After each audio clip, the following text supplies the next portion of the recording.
Alright guys, it's time to start learning about files, and of course we already know why files are useful, because right now, with the knowledge that we have in our brains, what we can do is we can create a cool program to, I don't know, like convert like dollars to euros or something, and we can run it and output it to the user.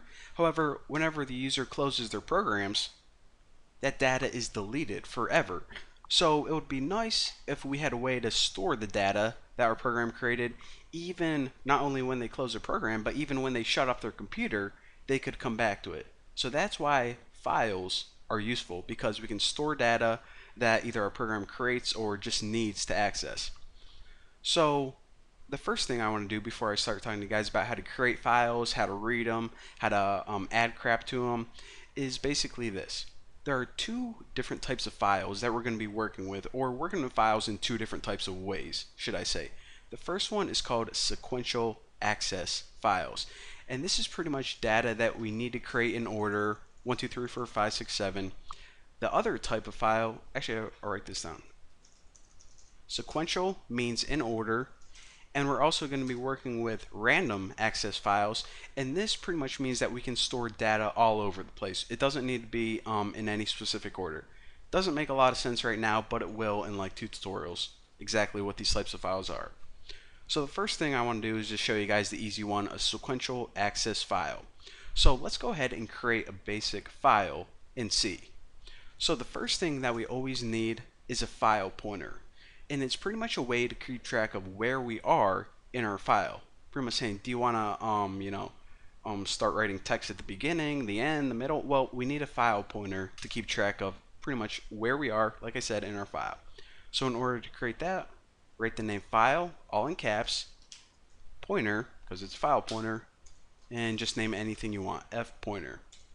So pretty much, you always need these two parts, and then you can name your file pointer anything you want. A lot of people name them FP, but I'll name it F pointer so you guys can easily see what's going on.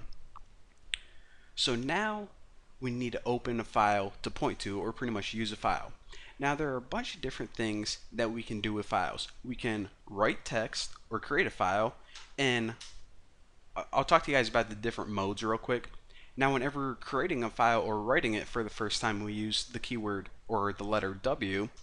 Whenever we have a file that already exists on our computer and we just want to read information from it, we use R, so W for write, R for read. And whenever we have a file that's created and we want to add to the end of the file, so pretty much add more crap to the file, we use A. A means append or add more crap. So obviously we didn't have any files that we created yet. We can just read, I don't know, find a file on my computer, but let's go ahead and create one first. And not you, freaking internet. Habit. So how do we create a file? Well, the first thing we need is our file pointer. Pretty much anything we're going to be doing in files, we're going to use this file pointer and set it equal to this. F open, and this open allows us to open a file and do something with it. So what we need to do is open a file in pretty much write to it. In other words, add text to it, create it. So the first parameter this takes is what is the name of the file that you want to open, aka create. Now I'm just going to name mine bacon and make this a basic text file. Now the reason that I had this window open was to show you guys. This is where my program is on my computer, and if you just write bacon.txt, we're going to be creating a text file in the same directory. So as you guys can see, there is no bacon text file right now. We're going to create it. So open bacon.txt, and since it doesn't exist yet, we need to write it. In other words, W.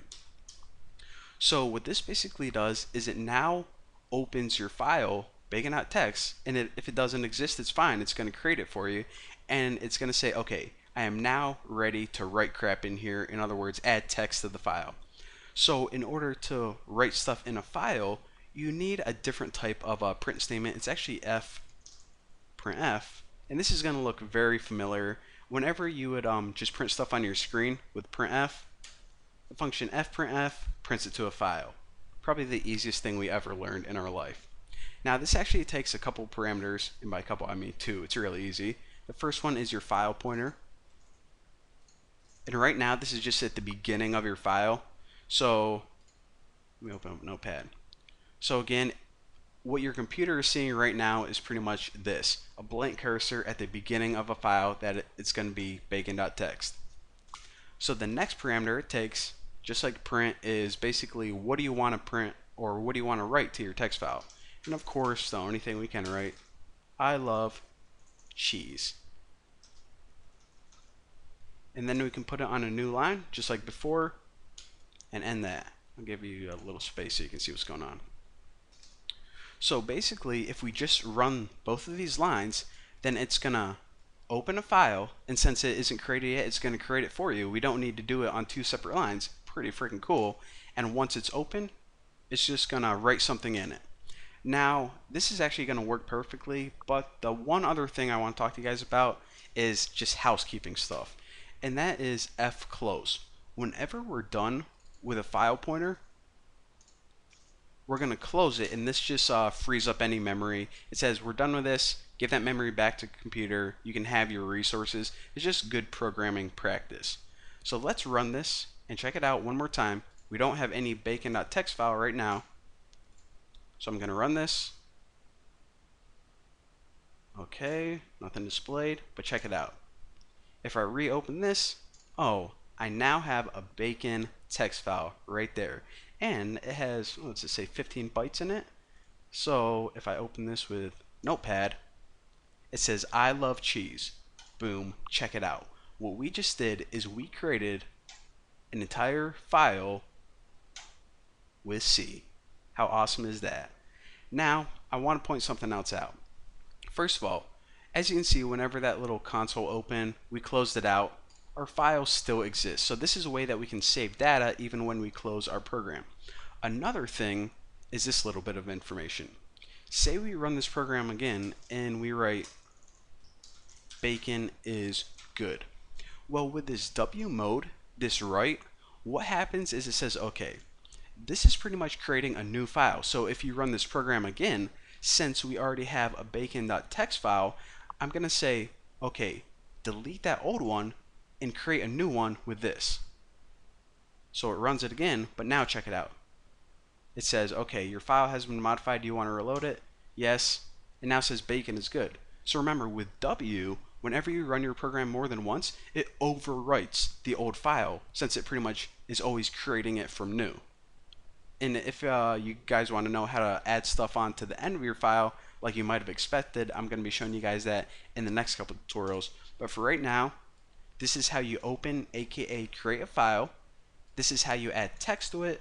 And this is just programming practice, how to close it, free up some memory, and now we're good to go. So in the next couple of tutorials, what I want to do is show you guys, now that we have a file created, how to read from it, how to add on crap to the end of it, and also how to work with those things called random access files.